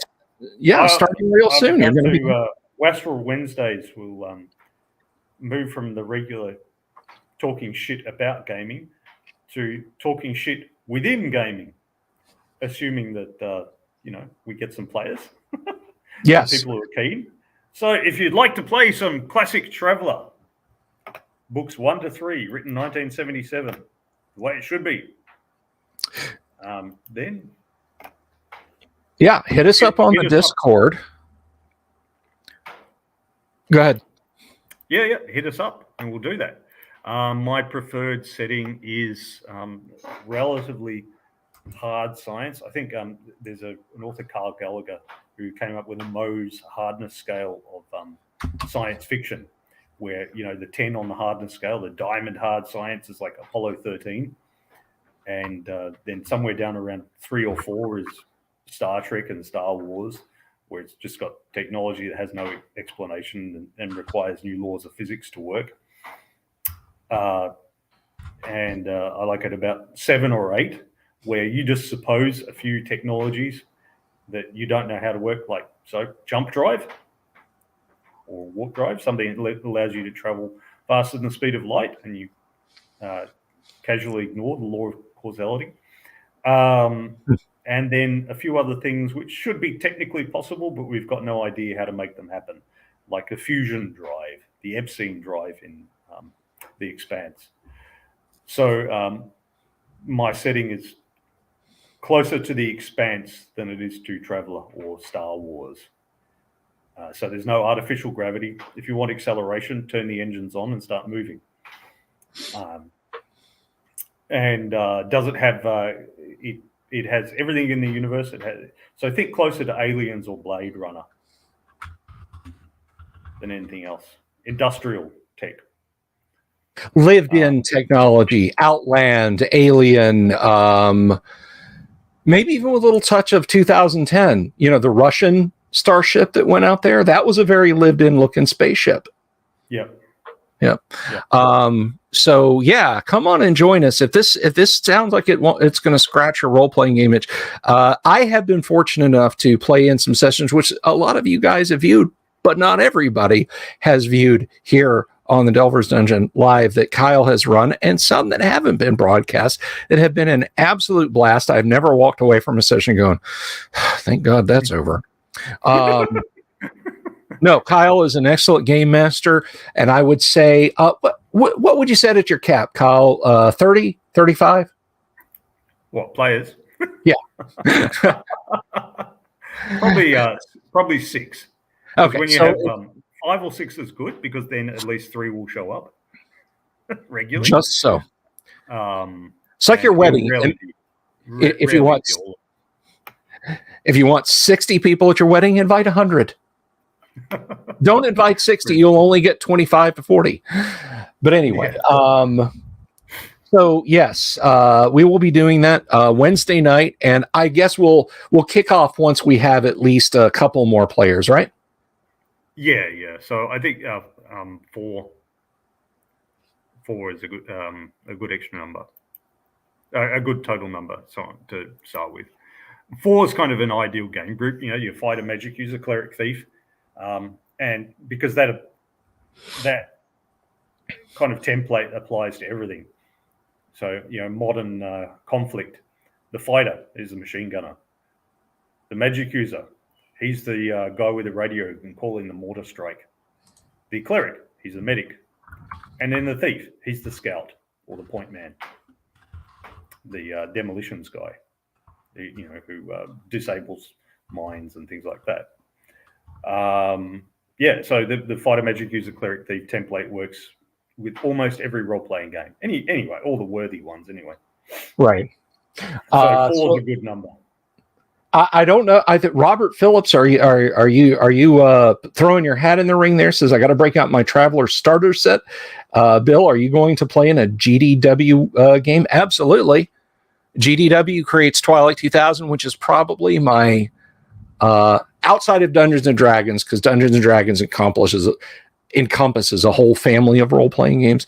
Outside of Dungeons and Dragons, Twilight 2000 is one of my favorite role-playing games. It's made by GDW. I have rolled up a classic Traveler character. I dig it. So yeah, heck yeah. Oh no, Tonka, you can get the original books on Drive-Thru RPG on PDF. Yes, there's no reason to not replace those now. Replace them now. I don't know if they do print on demand, but brother, you take them down to your Kinko's or your Office Max or whatever you got the equivalent of, and I promise you they'll put them in a nice binding for you. So Robert, if you're going to join us, that's going to be awesome. Tonka, if you're going to join us, that's going to be awesome. I'm not trying to commit you guys. I'm just saying, don't miss out on a chance. Yeah, there's a soft cover book, so there's original text based on the 1980 and 81 edition of Classic Traveller. I'll send that to Bill, and he'll send that on to you guys. Indeed. But a copy of the rules is not necessary to play. It is not rules heavy at all. We can talk everyone through rolling up a character. It takes approximately 10-15 minutes. And we could all die. We can all and you can die during character generation anyway. Yes. So then you just roll up another one. Doesn't matter. So Tonka Todd is in. Tonka Todd is in. We have 2. There are 3 seats left. We have 2 players. Me, Tonka Todd, 3 seats. If you want to play Classic Traveler. Now, if you're watching this later, if you're coming in, because I know some people are like, they like to let this percolate. It's like spaghetti sauce. You know, you cook the spaghetti sauce. It's better the next day. Exactly. So a lot of people come in and they watch the videos the next day. They lag a day behind. So if you're saying, oh, I went in on that right now, as of 9:31 Eastern Standard, July 13th, 2022, we got 3 seats open. So leave a comment below. Now, let me tell you, people of 2035, if you start acting like Smart Alex and I want to play, I'll roll my wheelchair over there and just delete your comments. Anyway, so yeah, get your hand in there. Get it, Robert. What are you saying, Robert? Are you going to play? Because I'm saying we got 3, but if you want to play, then we got 2. We got 2 spots. So yeah, and so it will run basically for 10 weeks, so to the end of the school term here, and then we'll reassess. That's what I like to do when I run the open game tables at game stores. We just run it for like a school term, and then have a couple of weeks off, and then reassess. Do people want to play more of this, or do we run something different, and so on. Plus, people stick around longer if they know when it's going to end. Cal says this is run on what platform? I guess we just do Discord, right? No, we do the StreamYard. We'll do the StreamYard. Use the same thing. It's an easier link because Discord they've got to download extra software for. Oh, okay. Yes, okay. You're right. StreamYard, they can just post the link in the browser, and then right. We'll just bring you guys into StreamYard, and we'll do a big thing with everybody on StreamYard. It will be streamed on YouTube. You're not obliged to show your face. You can turn your camera off if you want to, and just use a pseudonym. We don't need to know your name. We need to know your character's name, and we need to know your screen name. But if your name's actually, Frank Mensa or something, then we won't know. We won't know. Exactly. I see what you did there. Cal says, what time we will be starting at 7:35, because apparently you have a very weird time zone you live in, Kyle. So 7:30 Eastern Standard Time. Yeah, the same time that we've been doing the Wastrel Wednesday streams, which is actually half an hour later than Bill started the last couple of weeks. But that's all right. We'll have half an hour of talking shit first, and that's the same with any game group. Yes, as all the game sessions are. People sort of wander in late and break out the pizza and all that sort of stuff. So Tonka Todd, StreamYard is the studio that we're using right now. You won't have to download anything. We'll send you a hot link, and you'll click into it. Then you'll come into the studio. So you'll see a link like StreamYard.com/ABCD12345 and you'll just copy that in your browser. It'll ask you, hey, can I use your microphone? Can I use your webcam? And you will say yes. You'll give yourself a user ID. You'll come into the green room, and then Kyle will make you guys live when the game starts live. Sorry, Cal. Cal's still commuting then. The internet must never know I'm really Cord Lorion, excuse me. We must never know you're Cord Lorion there, Reverend Spinner. Well, I just put that because not everyone's comfortable with live streaming their lives. Not everyone's Jenny Cam. Yeah, exactly. And that's one thing is when it comes to players and even guests. We've had a couple of guests on who just wanted to go voice only, and that's fine. That's a-okay. So Tonka Todd says I can point and click like a champ. Awesome. So we got a couple players, myself and Tonka Todd already. So it's going to be lots of fun. So, just remember Todd is, just remember, Tonka Todd, Kyle is very generous with stuff. So you're going to be dual wielding lightsabers and flying your own FPL ship around in no time. No time. Starting credits usually 1 to 6 million each, right, Kyle? Is that still? Or perhaps not. Perhaps not that much. I am very free as a dungeon master. Oh, sorry, referee, says Trevor. Free as a referee. You could do whatever you like, but there may be consequences. You could do. I don't care if you all want to be evil, but there'll be consequences. So players in the past have had bounty hunters come after them. And the game master giveth, the game master taketh away. They've been served with pieces of paper summoning to answer charges of war crimes. But they had a good attorney, so they didn't get locked up, and then they got out. They just decided not to go back to that system ever again. All I ask is that at some point in our adventure, we at least once visit Outpost 76. Everything is wood panel, deep shag, orange carpet, polyester unisuits with bell bottoms. I promise no chest bursters. No chest. No chest bursters. That's a promise. I promise to steal ruthlessly from every sci-fi movie out there, but not wholesale. Just bits from here and bits from there. Well, that's good. So, one last time, I'm going to post up a link to our Discord. So, if you're new, if you're just coming by and you want to check us out on Discord, we do have a Discord. You can come over and say hello. That's a 7-day link. So, if 8 days from now you're just getting here to watch this video, I will periodically link to the Discord. Because we like it when people say hi and give us thumbs up and are nice and everything, because we're nice folks. We're pretty nice folks. Kyle's